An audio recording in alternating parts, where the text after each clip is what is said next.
Unique science point में आप सभी का स्वागत है।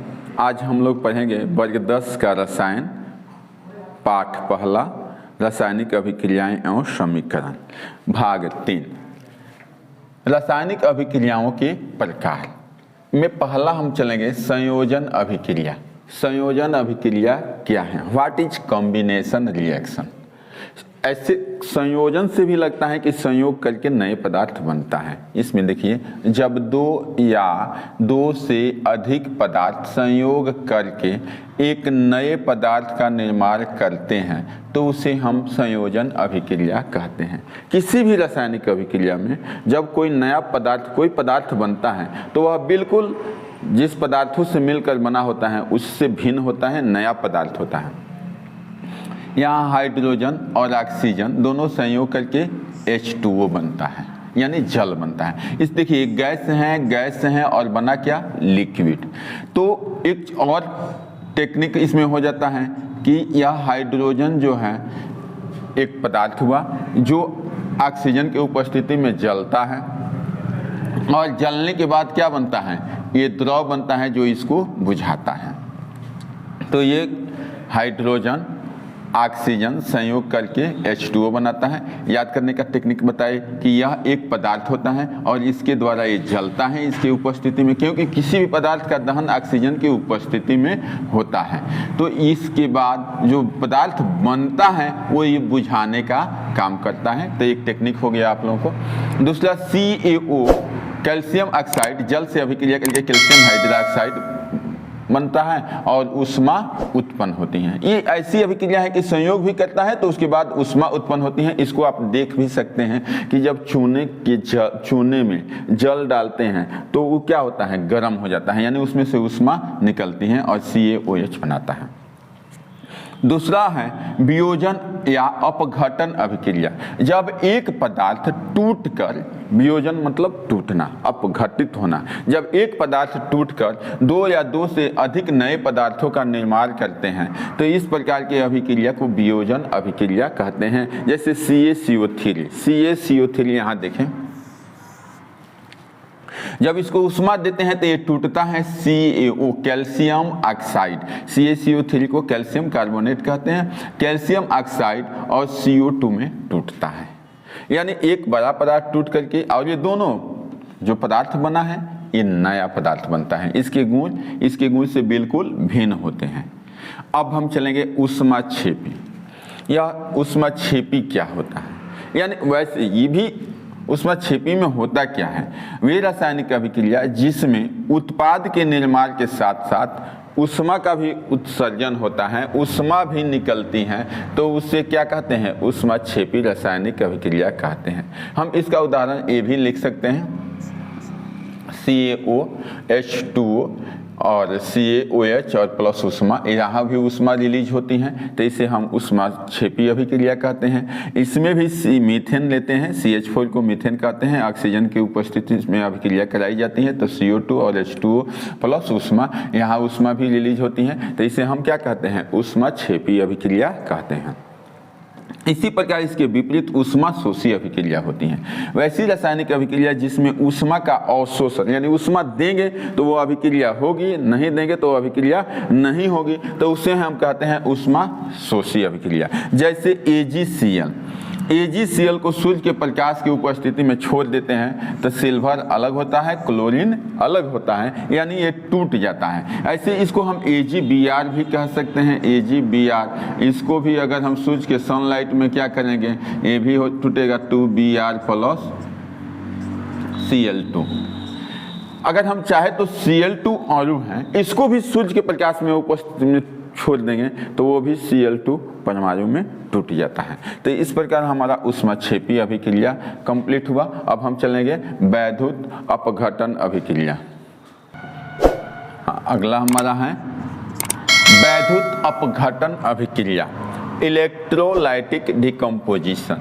जब अपघटन की अभिक्रिया विद्युत धारा के द्वारा कराई जाती है तो उसे हम वैद्युत अपघटन कहते हैं। जैसे H2O में जब H2 यानी जल में जब विद्युत धारा प्रवाहित करते हैं तो हाइड्रोजन गैस और यहाँ ऑक्सीजन गैस मुक्त होती है। जैसे में यहाँ हम देख लेते हैं कि एगो कोई बर्तन ले लेते हैं, इसमें जल दे देते हैं। तो एक कैथोड लेते हैं, एक एनोड लेते हैं।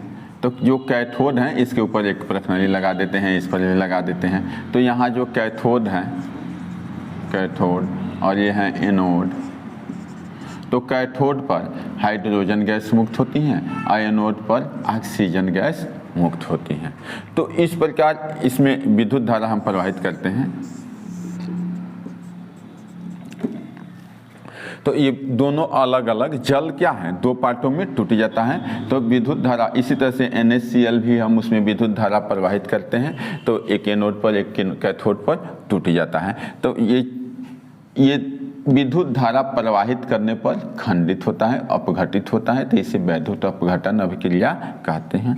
अगला है प्रकाश रासायनिक अभिक्रिया, यानी सूर्य के प्रकाश की उपस्थिति में संपन्न होने वाली अभिक्रिया को प्रकाश रासायनिक अभिक्रिया कहते हैं। जैसे में 2AgCl सूर्य के प्रकाश की उपस्थिति में Ag+Cl2 बनाता है। यानी AgCl को, सिल्वर क्लोराइड को अगर हम छोड़ देते हैं तो वो सूर्य के प्रकाश की उपस्थिति में टूट करके क्लोरीन गैस निकल जाती है। फिर क्लोरीन क्या होता है, ऐसे भी देखिए क्लोरीन भी इस सूर्य के प्रकाश की उपस्थिति में ये अणु में क्या होता है, Cl में अणु ये है, ये परमाणु में टूटता है। तो इस प्रकार प्रकाश रासायनिक अभिक्रिया हमारा कंप्लीट हुआ। ये अपघटित होता है, ये भी अपघटन है, ये भी अपघटन है। हमारा दूसरा जो अभिक्रिया वैद्युत अपघटन पर है उसी का खंड है। तो ये अपघटन अभिक्रिया है। थोड़ा सा इसमें दो क्वेश्चन देखेंगे। जैसे श्वसन को ऊष्माक्षेपी अभिक्रिया क्यों कहते हैं। एक मिनट। पहला, श्वसन को ऊष्माक्षेपी अभिक्रिया क्यों कहते हैं। तो हम सांस लेते हैं, तो सांस के द्वारा हमारा ऑक्सीजन जो है कोशिकाओं में जाता है, और भोजन जब हम करते हैं तो भोजन के कार्बोहाइड्रेट जो है वो ग्लूकोज में टूटता है, और ग्लूकोज जो होता है वह ऑक्सीजन से क्या करता है, संयोग करके और शरीर को ऊर्जा देता है। इसलिए श्वसन को क्या कहते हैं, ऊष्माक्षेपी अभिक्रिया कहते हैं। तो श्वसन एक प्रकार की ऊष्माक्षेपी अभिक्रिया होती है, यानी हम सांस लेते हैं तो हमारे शरीर को ऊर्जा मिलती है। दूसरा एक क्वेश्चन और एराइज होता है कि दीवारों को पुताई जब करते हैं तो उसके कुछ घंटों के बाद दीवारों में चमक आती है। ये दोनों क्वेश्चन जो हैं बिहार बोर्ड के लिए इम्पोर्टेंट क्वेश्चन है, परीक्षा में पूछते रहता है। जैसे दीवार की हम पुताई करते हैं तो CaOH उल्टो, क्योंकि कली चूना को जैसे समझिए CaO कली चूना, इसमें जल डालते हैं तो बनता है CaOH, और इसी से हम क्या करते हैं, पुताई करते हैं, दीवार की पुताई करते हैं। तब पुताई करते समय में उस समय तो चमक नहीं रहती हैं, लेकिन कुछ देर के बाद ये वायुमंडल से CO2 से अभिक्रिया कर लेता है। अभिक्रिया करने के बाद CaCO3 बनाता है, और यहाँ H2 और एक O जल निकल जाता है। तो यानी ये संगमरमर जैसे चमक, यानी सफ़ेद चमक हो जाती है दीवारों के कुछ घंटे, पुताई के कुछ घंटों के बाद इसमें एक चमक उत्पन्न हो जाती है। तो दो क्वेश्चन ये बोर्ड के परीक्षा के लिए इंपॉर्टेंट क्वेश्चन है। फिर अगला हमारा पॉइंट है विस्थापन अभिक्रिया।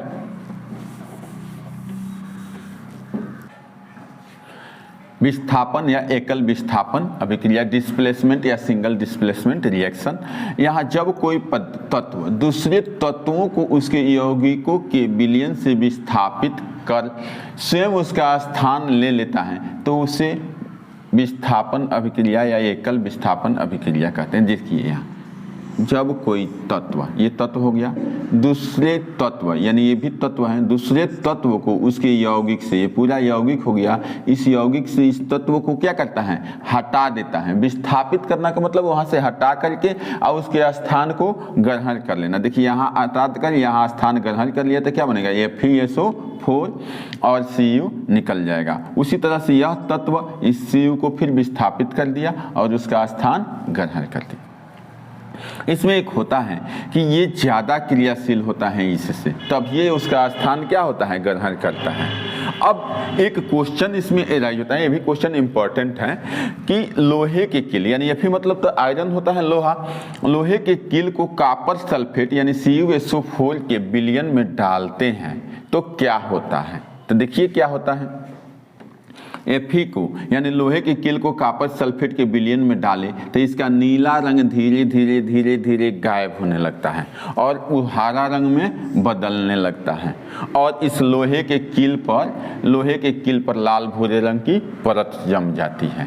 तो यह प्रक्रिया कैसे हुआ? क्वेश्चन पूछेगा कि लोहे के कील को जब कॉपर सल्फेट के विलयन में डालते हैं तो क्या होता है? तो आंसर यही होगा कि लोहा कॉपर से अधिक क्रियाशील होने के कारण यह कॉपर को विस्थापित कर देता है, जिससे इसका नीला रंग धीरे धीरे गायब हो जाता है और हरा रंग में बदल जाता है। ये इंपॉर्टेंट क्वेश्चन है, याद कर लीजिएगा।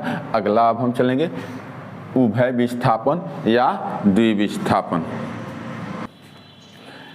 द्विविस्थापन अभिक्रिया या उभय विस्थापन अभिक्रिया सेम वैसे ही है, लेकिन इसमें आयनों का अदला बदली करता है।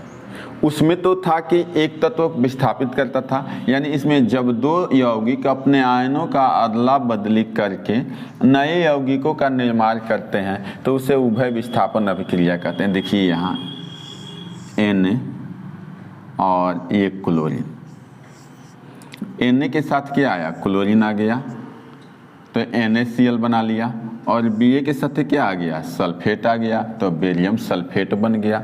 यानी अपने आयनों का क्या किया? अदला बदली कर दिया। तो इस तरह से ये नए यौगिकों का निर्माण किया। यहाँ देखिए AgCl, Ag, यहाँ ये क्लोरीन आ गया Ag के साथ तो सिल्वर क्लोराइड बना दिया और Na के साथ कौन आ गया? ये आ गया तो सोडियम नाइट्रेट बना दिया।